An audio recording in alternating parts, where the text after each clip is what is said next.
Wes Craven was an American filmmaker born in 1939. For Swamp Thing, the Nightmare and Scream series, his work for television in the 1970s, 80s and 90s, see the respective retrospectives. Some people get by.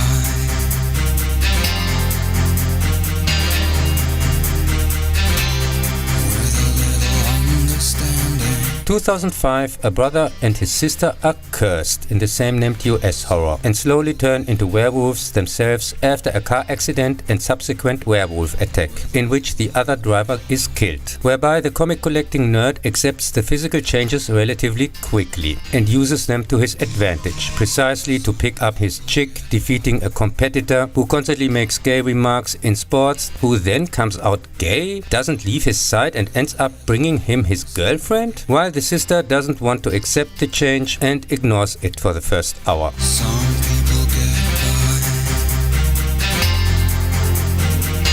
with a whole lot more. But then they try to find and kill their attacker, because that's the new cure, who is still killing people they know. I don't know why you gotta be so undemanding. Before their own transformation, the movie takes place over 3 full moon nights in a row, is really complete, and therefore, One thing I know, according to Werewolf Rule 5738, permanent.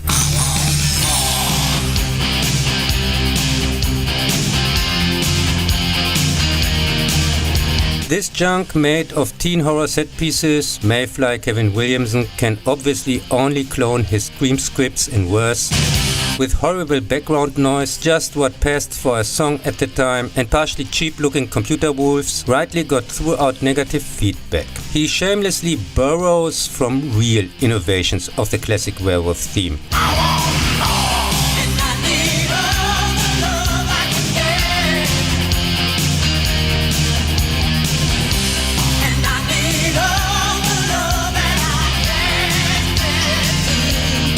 Stealing the waking up naked somewhere, just the guy, of course, and the violent nightmare scene, and otherwise just makes the story up as he goes along. Like the childish pentagram stigmata on the hands, which sometimes disappear for reasons, that the werewolf curse can also be passed by unprotected intercourse, and in human form is supposedly constantly hanging around near his surviving victims, recently crawling around on the ceiling like Spider-Man, a were-dog? Really? Does he also have were-fleas? And even with the official budget of $38 million, it was a huge flop, as it couldn't even manage to make $30 million back worldwide. you get scared to feel so much,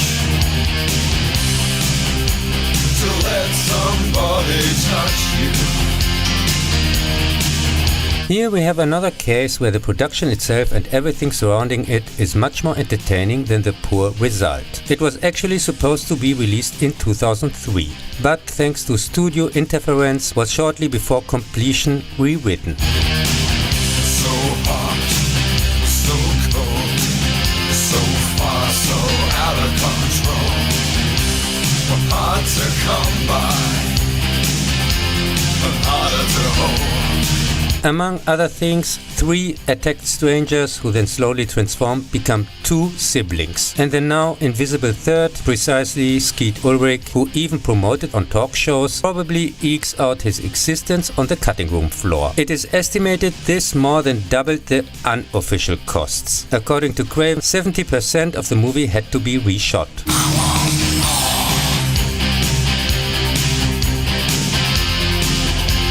Also, almost all of the practical effects by makeup artist legend Rick Barker, American Werewolf, who was not involved in the reshoots, were replaced with horribly fake CGI, while his name continued to appear against his wishes in the credits. To make matters even worse, the chaotic production nightmare was then trimmed down to PG-13 for theaters. At this point, even Craven was no longer involved. The actors had already had to return twice for reshoots and now printed themselves t-shirts with "Cursed for, back for more." According to the director, he learned of further changes and reshoots under different direction afterwards. And the cursed flick / remaining torso was then also released on DVD in the cinema cut and a 2-minute longer unrated version. Some people get by with a little understanding. The version I happened to watch for the review, by the way, was apparently a German broadcast during the fascist corona pandemic fraud years, in which the complicit media, mainly responsible for the countless destroyed lives, sick and dead, wanted to keep the people, those who leave their thinking to their TV, on behalf of the regime with scaremongering and self-lockdown.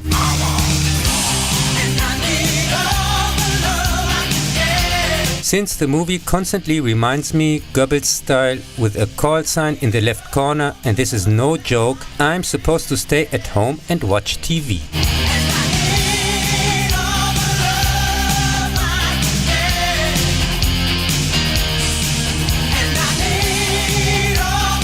In the same year appeared also Red Eye. The title refers to red-eye flights, aka overnight flights, which cause slightly reddened eyes due to the lack of sleep. During one of those, the neighbor of a young hotel manager with a fear of flying on her way to her grandmother's funeral turns out to be a ruthless blackmailer who wants to get her father killed if she doesn't have a certain hotel guest, a well-known politician from the Secret Service, for the purpose of assassination moved to another room. There are parts of me that don't get nervous, not the parts that shake.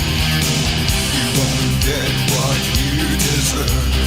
You are what you take. The well-cast, entertainingly staged, far-fetched but successful suspense thriller, I skipped it at the time, like everything involving Homeland Security propaganda in it, received mostly positive feedback, making its $26 million budget almost 4 times worldwide back. Learning to cry for fun and profit.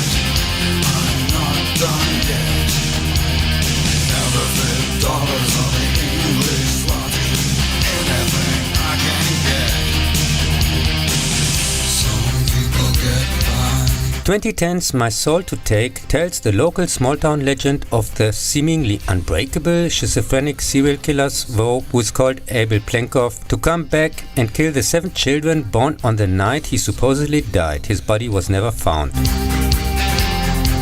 As these 4 boys and 3 girls are supposed to be the reincarnations of his other various personalities who betrayed him that night. Today, on their 16th birthday,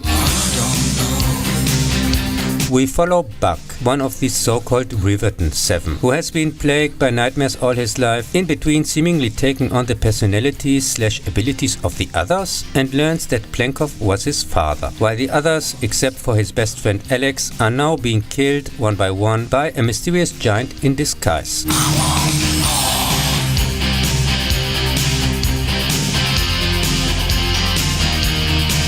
More Money to Take, Craven also wrote the so-called screenplay, is a from all sorts of motifs from his earlier movies cobbled together mess.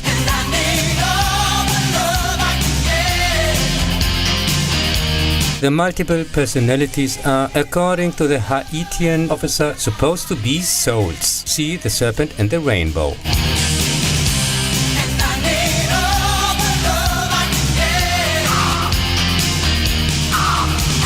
There are constant daydreams and nightmares. Special abilities of those killed are transferred to Buck.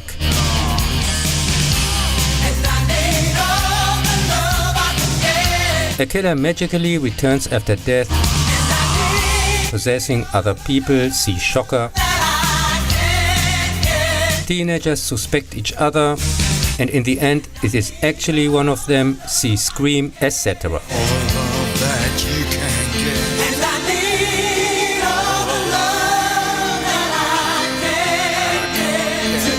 No Dime to Make was supposed to be released back in 2009, but after negative test screenings it had changes and reshoots, plus they decided to jump on the actual trend, and it was subsequently converted to 3D. The cliched, confused, silly, puke-boring teen slasher flop received quite rightly negative feedback across the board, and at $25 million costs could not even make $22 million worldwide back. We neither find out where Plankov got his Wandering Souls power from, nor why they sometimes, while their owners are still alive, gather in Buck and not him. Is he now reborn? An evil demon? What's up with the swampy costume?